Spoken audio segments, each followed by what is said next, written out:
Hey, how's it going, YouTube? Doing a quick video here on update and disassembly of the Jagger knives Baron. This one is in CPM magnacut.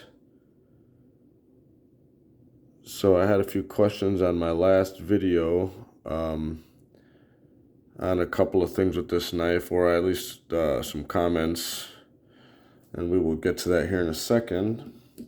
As far as this knife has been holding up, it's been holding up really well in my opinion. For me, I've been cutting lots of cardboard, especially with Christmas and all that. I got 3 children, and a really young child, so I've been cutting through a lot of those plastic zip ties, lots of, like I said, cardboard, running through a bunch of tape. I had to wipe this knife off so many times because of the goo. It's actually still not super clean. It's got a lot of little micro scratches kind of from going through really thick cardboard from bigger like tools and stuff like that I've purchased. But other than that, the only other things I really cut are like water jugs. When we run out of water in the house, or water jugs, I cut them in half to save space in the recycle bin. So I sliced those up. What else have I cut really?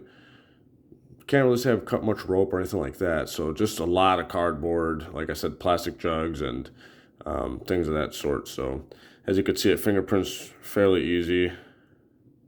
It's not a big deal. I'm not touching it all the time. Like, I do like to feel the thinness behind the edge quite often. So I give it a little pinch there and just wipe this way, and it gets pretty smudgy, but that doesn't really bother me too much since I do use it every single day. I literally use this knife every day. It's in my pocket. The ergos are great on this knife. For me, it does remind me kind of a what is it, the XM8 Hinder XM18, but it doesn't have that flipper tab that's digging into your index finger. No jimping. You just have a nice smooth, and that ramp transitions right from the scale. It just kind of bumps up slightly, and then it just kind of curves real nice. So you get a real good place to put your thumb. Also, with these grooves cut out on the show side here, your fingertips actually bite into it, and they're not sharp, but it definitely gives you some grip for sure. So when I'm gripping here, you can see my fingertips just going right on those grooves. So this is a really solid hold here. And then obviously also hammer grip, reverse grip. You got to bear with me on the camera here. I'm situated kind of awkward as always. Also with reverse grip, you have this arc here, this curve that just kind of, your thumb wants to send it real nice. So that's also a really comfortable grip in my opinion. Draw cut is also not bad at all. There's nothing sharp about this knife. Even the pocket clip is flat. This is dead flat. So you don't have any swooping up at the end there. And it's also rounded around here as well. So it's just really smooth and comfortable. It's just a complete flat piece there. And it works great. It's got nice retention. And it has a nice wide part under the clip there to catch your pockets. And it doesn't snag or anything. And you can see how it's quite a bit below this cutout here for the lock bar, so you don't get any of that weird jean snag or anything like that. It actually works great in and out of the pocket. The texture's been holding up real nice. It's got that like that new Sabenza feel, that very light sandy paper feel. Very light though, like almost like a, I don't know, 320 grit or something, like really fine. I just like the look of it, and it does give you a little bit more traction if your hands are wet, because I have actually cut some food with this and my hands were wet in the middle of cutting stuff, so it really does give you some really good grip when your hands are wet. Also, the lockup seems to have definitely moved in a little bit since use. Someone did comment about poor lockup, I guess. It's never had poor lockup in my opinion. It has had really early lockup, like it was like right here, and it did move over from use. Let's see. Yeah, it did move over. It kind of reminds me more or less like Striders. How sometimes you get Striders and they come really, really early, and then after like a month or so of use, they start to walk in a little bit. So, but ever since, even when it was locked up super early, this thing was solid, like literally really solid. No left and right, no up and down. That is just bank vault solid. No play in either direction. One thing I did also speak about is the sharpening, or I'm sorry, the Spidey hole is 90 degree. It's not chamfered, so it would have been nice to see that. It is a little sharp, but it doesn't really bother me either. It would be nice to have seen that, though. I'm not going to lie about that. But the way I open this knife anyway, I always use my middle finger here, the fat portion here of the tip of my middle finger, and I just put it in here. So I don't even use my nail. I literally just put this part here with my middle finger and the spider hole right there, and then that's how I open this knife every time. So comfortable. It doesn't bother me one bit. It is a little tight right now because I just tightened it like a week ago. I have not Loctited this knife, so I just came down here and I was tightening hardware, and it did not loosen up on me. It was actually, the action was a little more drop shutty. I just gave it a little bit more of a turn just to snug it up a bit. Why not? Because it was like really, really drop shutty. So super smooth. All right, let's get in this thing quick. Let's see here. Oh yeah, also real quick, sharpening choil.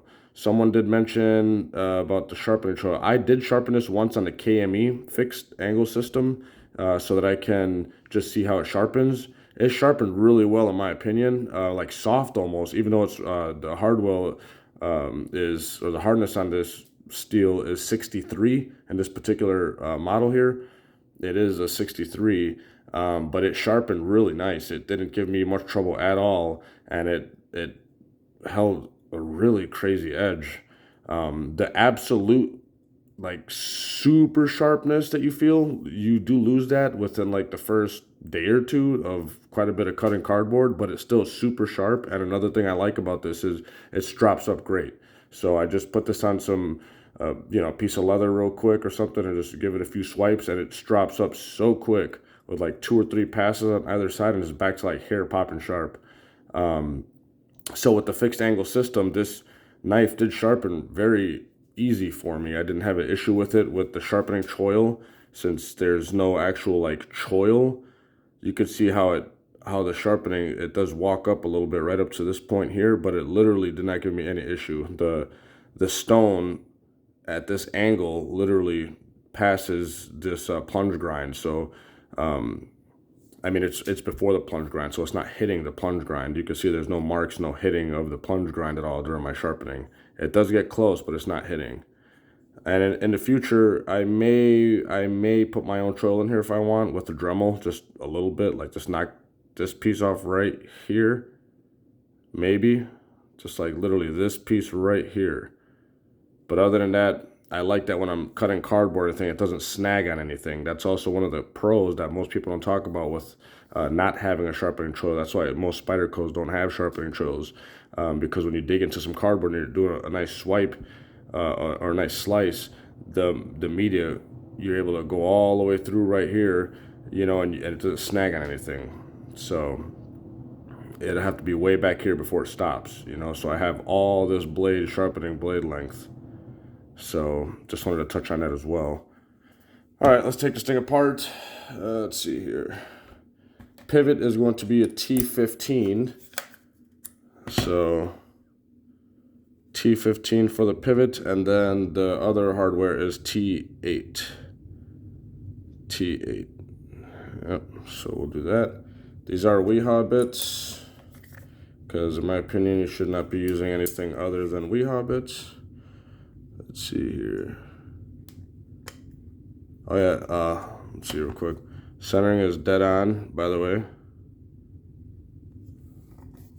I have not had any issue with centering. This is a really well-made knife in my opinion. I do like that it's all handmade. I've just learned to prefer something like that over most production knives.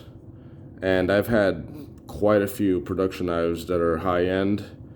And one thing I'm not a big fan of of most production knives is the thickness behind the edge. And I know you get some of them that aren't, but so many production knives are so damn thick behind the edge. It pisses me off. Like, I've had Striders and Sabenzas, and Sabenzas are not bad. I've had quite a few Hinderers, and they're just, holy crap, are they thick behind the edge. Let's see. Let's get this guy out of here. There we go.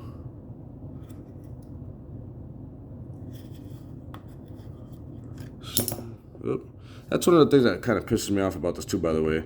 This part, it doesn't lock in. It just, you see, it just kind of slips right out. So it's kind of annoying, but I need to get a different bit holder there, driver. I usually just loosen it up, and then I take that thing off, and then move the rest here. So we'll take a peek inside.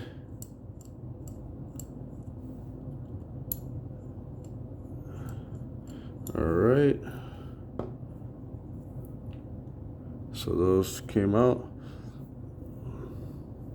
These are nice little machine screws too. Pretty deep heads in there. Nice threads. See how nice that screw is. 2 screws there. And then both sides of the pivot do come out. So it is a free spinning pivot, but I've never had an issue with the pivot spinning on me.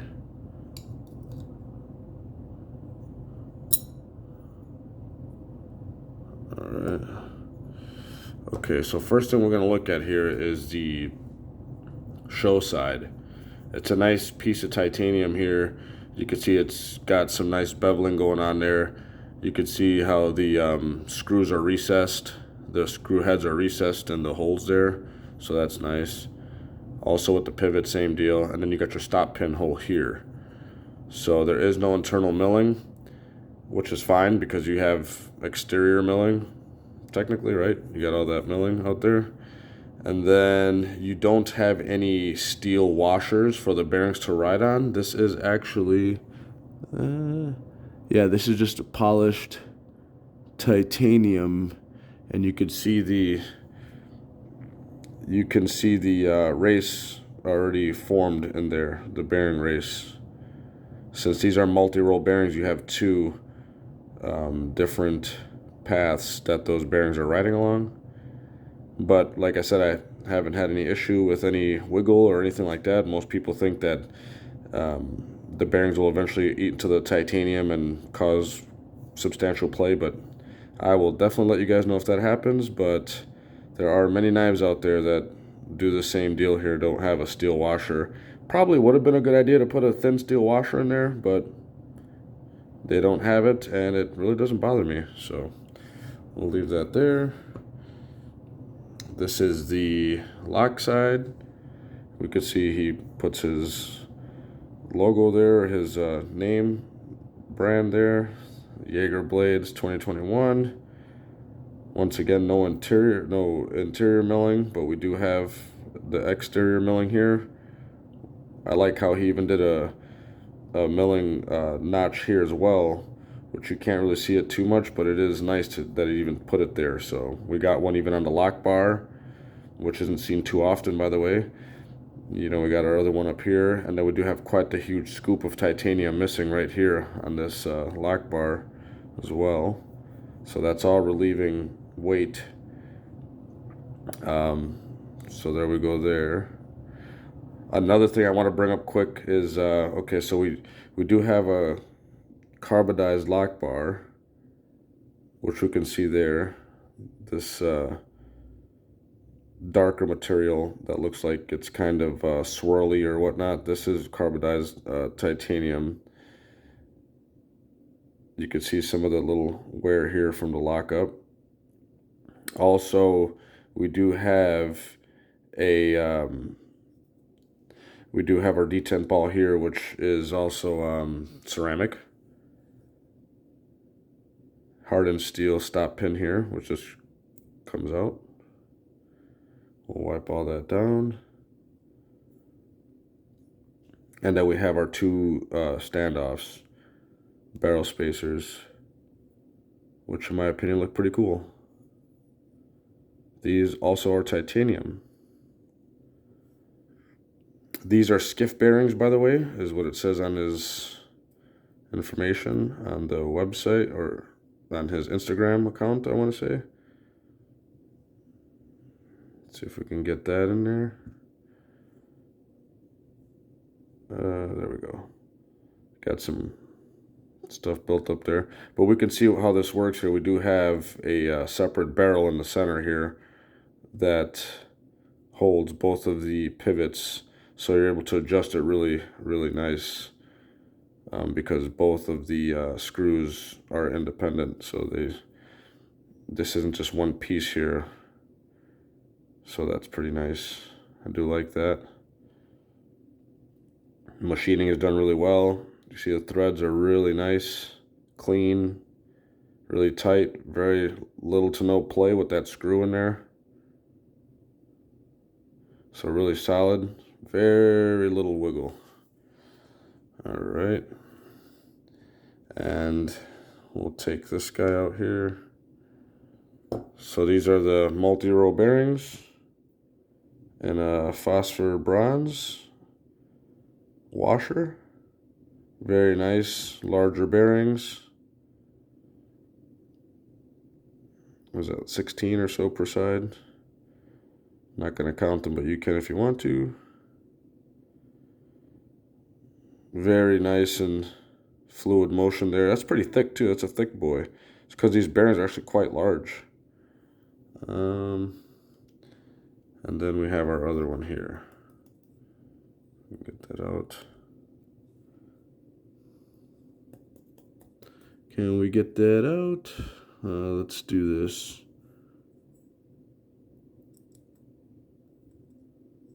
There we go. So as you can see, the same deal there. And this one, this side is actually, it's got like a bronzy kind of color to it from obviously heat. You could see the race is about the same when it comes to the wear on this side as well. So let me just do a quick wipe down while we're here. Got a little bit of alcohol. I'll show you the blade. I got alcohol in this little thing here I put. Makes it more convenient to use a smaller amount than lugging around a big old bottle. I'll show you the blade here. Wipe that down quick. Let's get clean out that pivot hole fast. And this knife really wasn't dirty inside. I actually have a compressor with a blowgun end on it or whatnot, and I just blow out all the crud from time to time. In my garage, I'll just go out there, and that's really nice to have those, to be honest. Okay, let's see. We do have a, what is this here? This is the ramp for the Detent Ramp. So it's quite large and very well done, in my opinion. And also, one of the things that's pretty, honestly, it didn't really need to be there, believe it or not, because this knife, when you disengage that lock bar, the detent ball here, it literally, it clears the blade so fast. So when this thing is locked up, let's say right here or whatnot, as soon as you push this lock bar over, you could see where that is. Say we're locked up here, you could see where that detent ball is. As soon as you push it over and you move the blade down a hair, it's already on the tang of the blade. It literally passes that detent ball immediately. Like, I don't think it could have been done any earlier. This is like the earliest you can possibly put a detent ball, which I really enjoy that, because I don't like when knives, you disengage it and then like down here, then all of a sudden it hits the ball. And that's really when you would want a ramp, so that you can put your finger on the spine and then just kind of help bump it over. But this doesn't even need a ramp. If it had no ramp at all, it's nice that it's there, I'm not gonna lie, but in order to even use that ramp, you'd have to basically disengage this and let it hit right here to, it's just, you really don't need it. Because like I said, as soon as you disengage this and you move this forward a hair, it's already past the detent ramp and it's already on the blade, so it's just smooth sailing from there. It's nice that it's there, but really don't need it, to be honest. And I really do enjoy that early, really super duper early detent. If you can't tell, I keep talking about it, right? Detent hole is nice and large. It's not all the way through, which is fine. Doesn't matter to me. You can see the track there that's being made by that. You can see how centered it is with that notch. Oops, sorry about that. You can see how nice and centered that is. Get a little closer. The machining on this is really well done. I don't know how many this guy's doing a month of these knives, but I do know that my particular model took me over 3 months, I want to say. And I got in, I believe, before he started getting a little bit flooded, so I got mine a little earlier. Some other guys are reporting, 4 or 5 months or something like that. You can see the beautiful grind there, minus all the smudging and little scratches I put on there or whatever, but look at that beautiful grind. This one is about 15 thou behind the edge at the most, because I think it's even thinner, to be honest. I have not measured it, but oh man, that is so thin behind the edge, and I love that. I'm also a big sucker for a hollow grind. I really love hollow grinds. It's my favorite type of grind, so it's just beautifully done. I know I'm getting really terrible angles here, guys, but look at that. It's just a beautiful grind. We don't have a crown spine. We do have a heavily chamfered spine, though, which runs all the way from the top of the spider hole all the way to the top of the blade, all the way down to the point of the blade. You can see that beautiful swedge, I guess, that runs all the way down. Leaves a very nice point, but not super dainty, like super needle-like point. Even though it's very fine, it's not like overly thin at the tip. So you still got a little bit of material here at the tip there, but still a very nice fine point as well. Let's see. You do have a high hollow grind. Almost reminds you of a Hinder slicer grind, kind of, when it comes to how it starts low here, but it comes straight across. But with the shape of the blade, it looks like it scoops out more as it goes towards the tip. So yeah, overall, very impressed. I really, really like to keep this knife in my pocket. You can see the machine lines here are running horizontal, and the blade grind is vertical. So that's something actually one of my friends pointed out that I didn't even pay attention to. Wipe that up there. I mean, I would definitely recommend getting getting one of these products. Honestly, I'm already 23 minutes in. Let me wrap this up quick. I want to just do a quick wipe of the hardware. Like I said, it's not that dirty anyway, so I'm not really gonna expect this thing to be, like super, super, super clean. It doesn't really matter. As long as it's not gunked up or nothing, I don't really care about any other little smudges or anything like that. It's not a big deal to me, because like I said, I do use this every day. And more than likely by tomorrow, there's already going to be a little bit of pocket lint and stuff built up in there again. So the bearings are nice and clean. You can see there's no dirt coming off of them or nothing.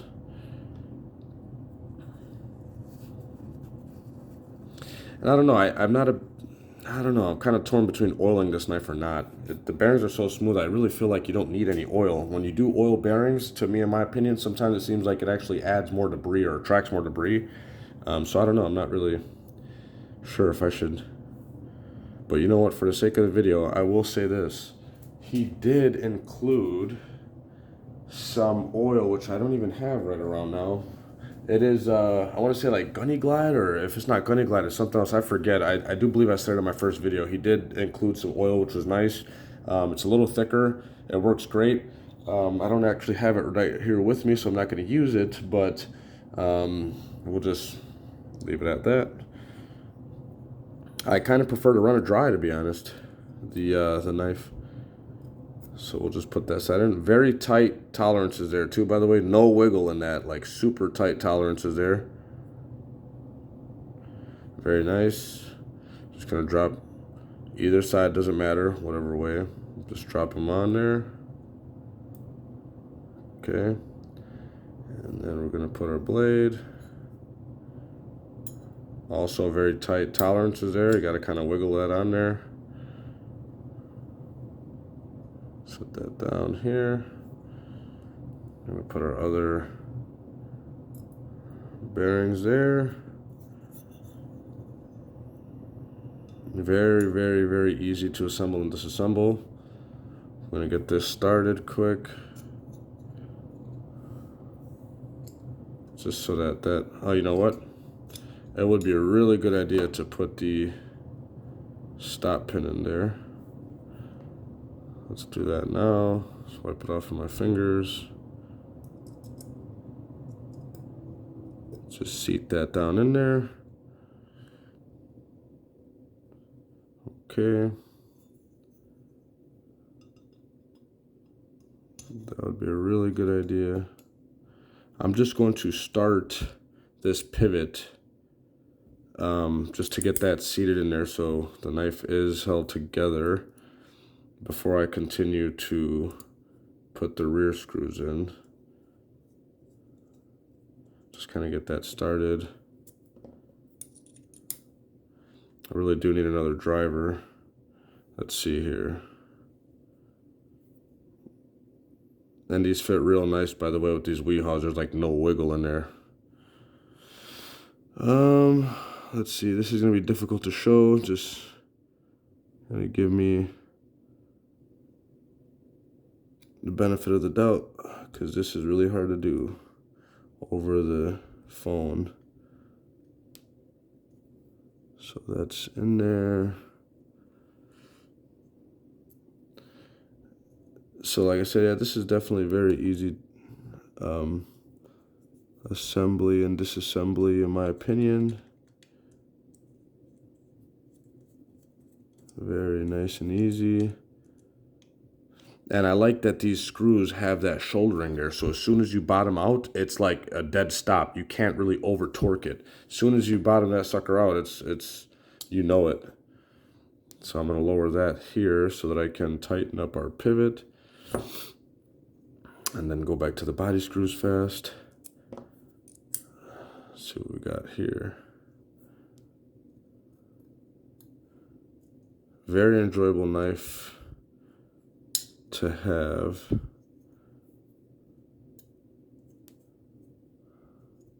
So you can see I'm just trying to get all that stuff lined up. Going back to the body screws here. I'm gonna use this guy just to make sure I give it enough torque to bottom it out. Enough leverage. There we go, snug. And I don't use blue Loctite. I don't feel I need to. So it wouldn't be a bad idea to use it if you wanted it or wanted to. Just check our screws back here. That's nice. It's nice.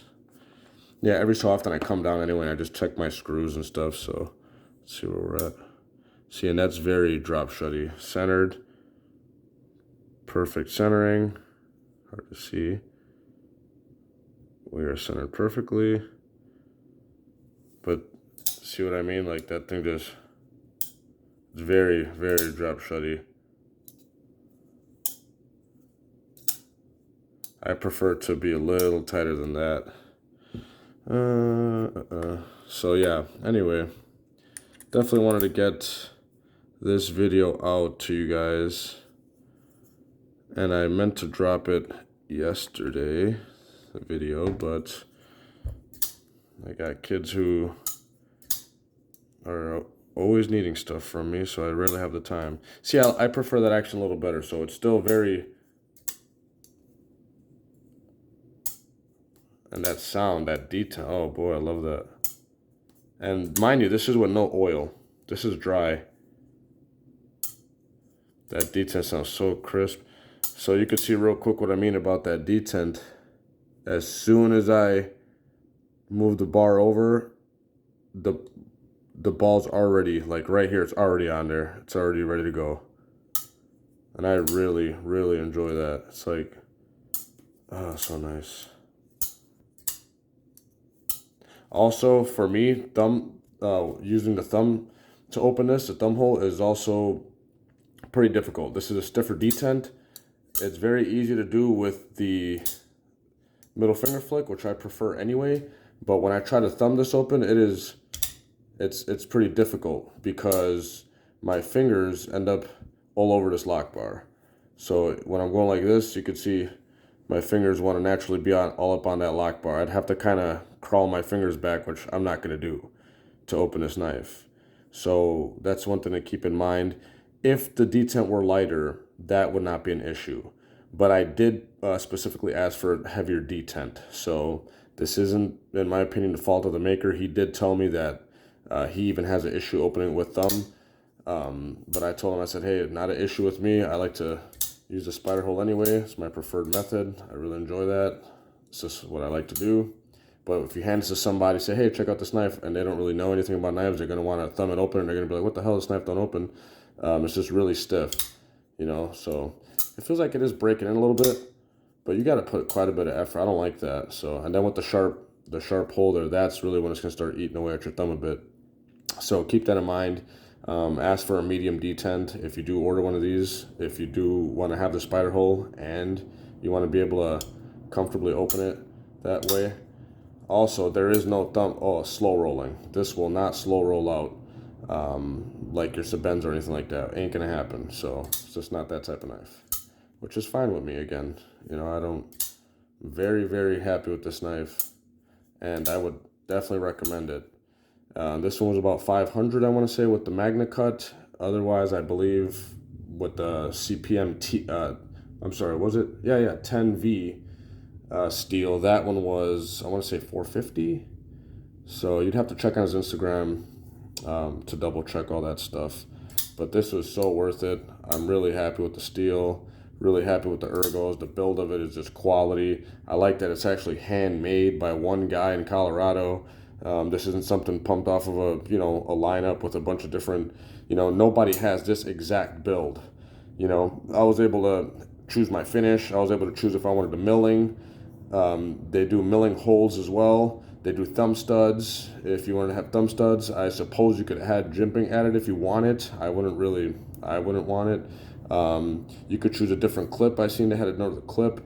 There's quite a few different choices you could do. You could choose the steel, different blade finishes, different blade shapes. So, I mean, you can really customize this. And this here is my particular build. So there's no other knife in existence exactly like this one here. And I like knowing that. So that's just me, guys. Oh, that's so beautiful. So anyway, we'll leave it at that. The Jagerblades Baron, I would totally recommend picking one of these beauties up if you can and support that man's work, because boy, this thing is a performer for sure. Tight tolerances, American made, all custom. It's a beautiful thing. Sorry for the video being so long, guys, and I'll keep you posted on the next video if I got something else to talk about with this one. Otherwise, you'll see more than likely another knife. Stay safe, and Happy New Year to all these fellow YouTubers watching the video. Take care, guys.